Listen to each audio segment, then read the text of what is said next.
All right, good morning, folks. Today we are going to talk about absolute rule in France, focusing on Henry IV. This is part of Unit 4 as we continue to talk about absolute monarchies in the age of absolutism. So let's get started. So my question today as we open up is, when is it good to have a single person in power? Some of you likely said never. But I think today we will see that there might be a case for Henry here taking absolute power in France. So, by the 1600s, France is one of the more powerful countries in Europe. Here we see it outlined in red. We can see Spain. Spain, of course, is one of the more powerful because of their colonies. We have England over here. We have a whole mess that is, Germany, the Netherlands, Austria.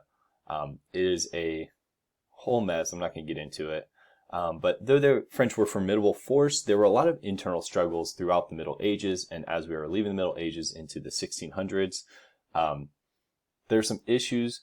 Part of the issue is a lack of strong central government. You have a very spread out government. Essentially, in all of the little regions within France, you have local rulers who don't necessarily listen to the head, right? The monarch, the king of France. And so what happens is they aren't always participating in things as they should be.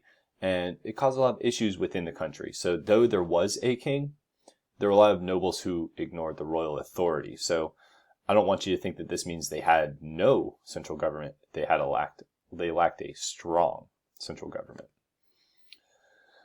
And this is where Henry IV is going to come into play. So in the 16th century and 17th century, France was really wrecked by a couple things, being constant warfare and a lot of internal struggles, right? So for one, there are a lot of religious issues. We're going to see civil war and rebellion. We're also going to learn about a little bit of high inflation and poor harvest. And this is the world where Henry IV is going to take charge. And he's going to begin consolidating the power of the French crown. He's going to begin turning France into an absolute monarchy, where it was not necessarily an absolute monarchy when he first got there. So, the first is religious struggles. And this is looking back to the Reformation, from Unit 1 even. Ever since Martin Luther had published the 95 Theses and he had begun translating his book, and you had others like John Calvin, especially influential in France, you have a big split between the Catholic majority and the Protestants. And in France in particular, those Protestants are called Huguenots. And I know it's a funny looking word. It's French, so you don't pronounce half of the letters. I get it. But essentially what you need to know is that France is about 90% Catholic. So it's a huge majority. Again, Catholics are people who are beholden to the Pope, so they listen to the Pope and what he says. They're part of the kind of larger European majority at the time. The Protestants are people who had broken off from the Catholic Church after the Reformation, and they broke off for a lot of reasons. Remember, Protestants broke off some because they didn't agree with things like indulgences.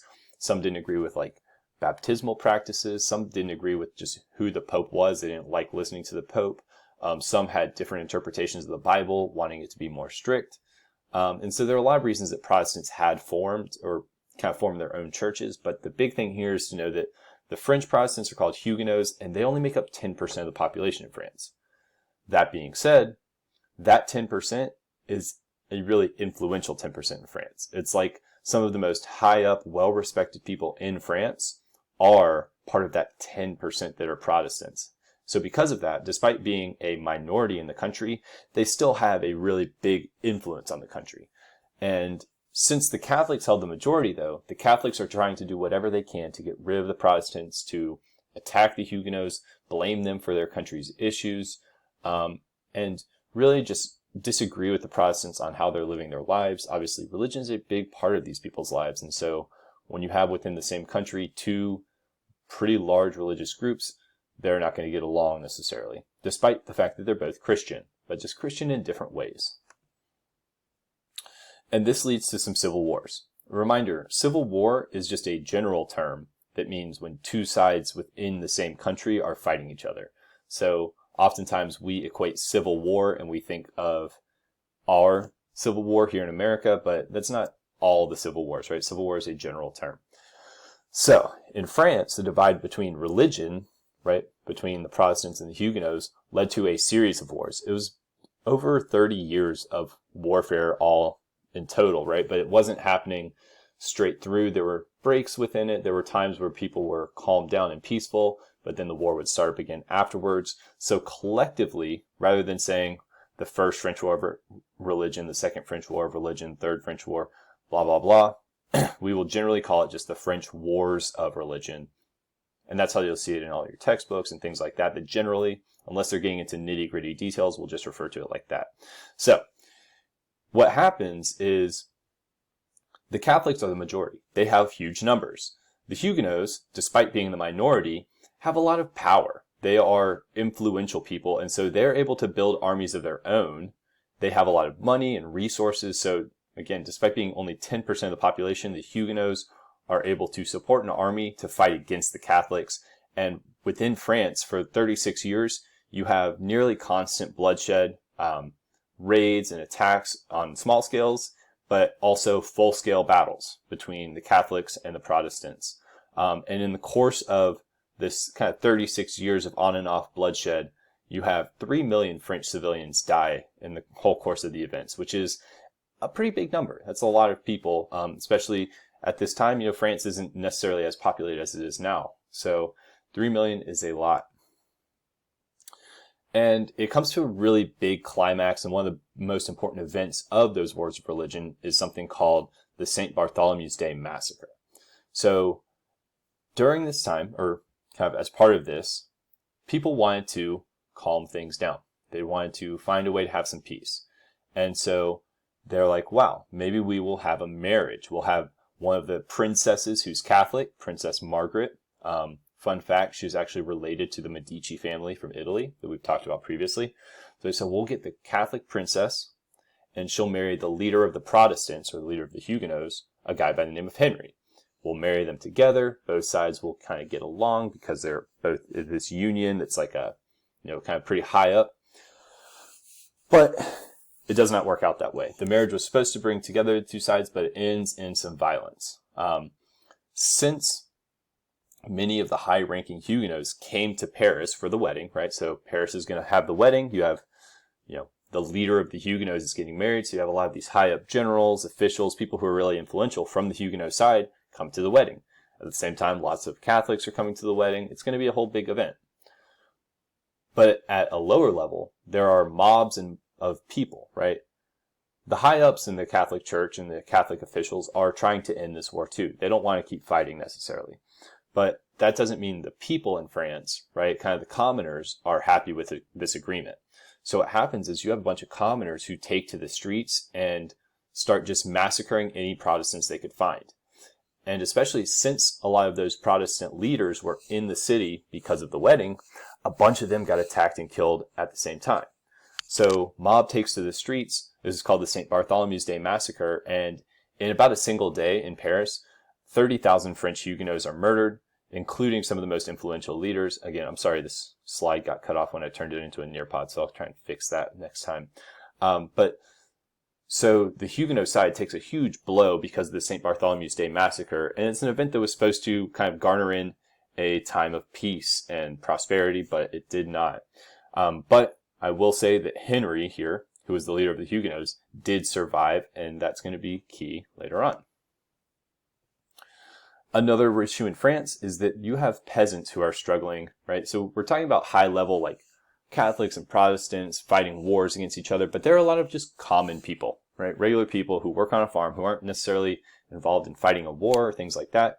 But they're struggling just in general, right? Europe as a whole is struggling with food security. You had a series of pretty bad winters, poor harvests across Europe. So not just in France, but especially in France, you have a series of cold winters that leads to famine, a lack of food, people starving to death. And on top of that, you have high tax rates. It's doubling the pain for some of these people. They don't have enough to feed themselves, let alone sell to raise money for taxes, right? And again, on top of that, when you have all these constant wars, you have people constantly dying, so they're not able to work on those farms anymore. Also, you have farms and farmland being destroyed by soldiers in these battles. Also, wars take a lot of resources from the people. You have to feed that army, and that army might come to your village or come to your farm and take what they need, right? take those grains, whatever you have might become theirs. So my question for you is, if you were a peasant in France, would you be willing to submit to a single powerful ruler if you thought he was going to help fix things? Now, for me, I'm thinking yes, but only if I can know for sure that he's him. You know what I mean? So this takes us to Henry IV. This is the Henry that we mentioned earlier who had gotten married. The wedding did happen, by the way, and Henry did survive through the St. Bartholomew's Day massacre, despite lots of Protestants being killed. So the strife within France led to a lot of people calling for a stronger centralized government, and this is going to be a stepping stone towards absolutism. Henry of France rises to the throne and takes steps to start stabilizing the country. The interesting part here is that Henry was not supposed to be the king of France. He is not direct lineage to previous kings. Like we said, he had kind of married into that royal household, but there are several other heirs to the throne who die in the course of events, and it just kind of ends up where Henry is the most senior, highest level, highest ranking person in that family. So he gets to become the king. But as a reminder, he is a Protestant. He's a Huguenot. But as he takes the throne, he recognizes that the majority of people in France are Catholic, so he's going to converts to being Catholic, famously saying, France is well worth a mass, right? France is, I'll show up to Catholic Church if it means I get to be the King of France. And a couple of the big things he's going to do are passing the Edict of Nantes. He's going to reduce taxes on peasant farmers, and he's going to revoke the power of the Estates General. So let's break those down.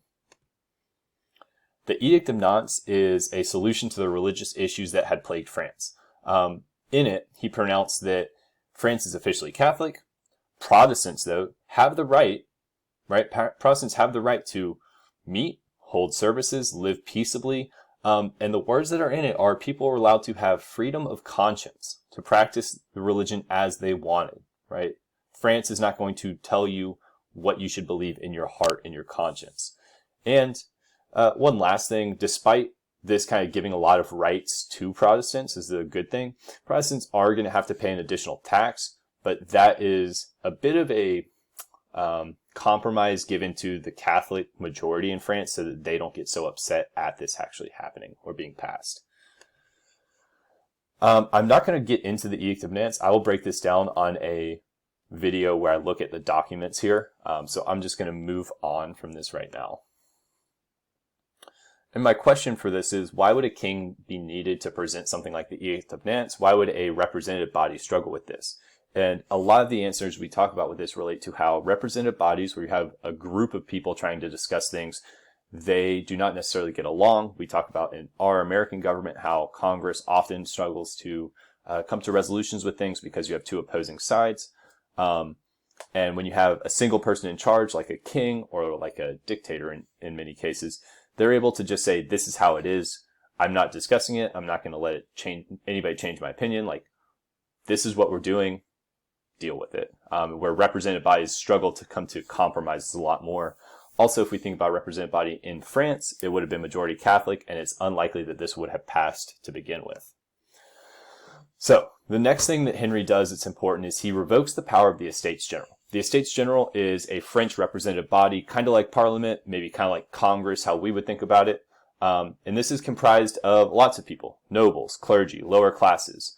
And they're tasked with handling difficult issues. But they struggle to come to workable solutions, often, as representative bodies do. Now, Henry's idea was, I'm just not going to have the Estates General meet. The Estates General were only allowed to meet when the king calls on them. And so Henry, in a way becoming an absolute ruler, just refuses to let the Estates General meet. He recognized that oftentimes when people called on the Estates General, they would raise issues with the king. They would kind of talk bad about the king or try and get the king to change things that he didn't want to have to do. So rather than letting the Estates General meet and kind of hearing all these people call out against him, he just says, you know what, I'm the absolute ruler. I'll make the decisions here in France. The Estates General is not needed. And that's going to be kind of something that continues to happen following him. So Henry's reign is pretty good. We're running out of time here, but I just want to say that he does a lot to help unify France after a lot of the issues that had happened prior to him, getting them out of those religious struggles, and also not calling the Estates General were key things in his reign.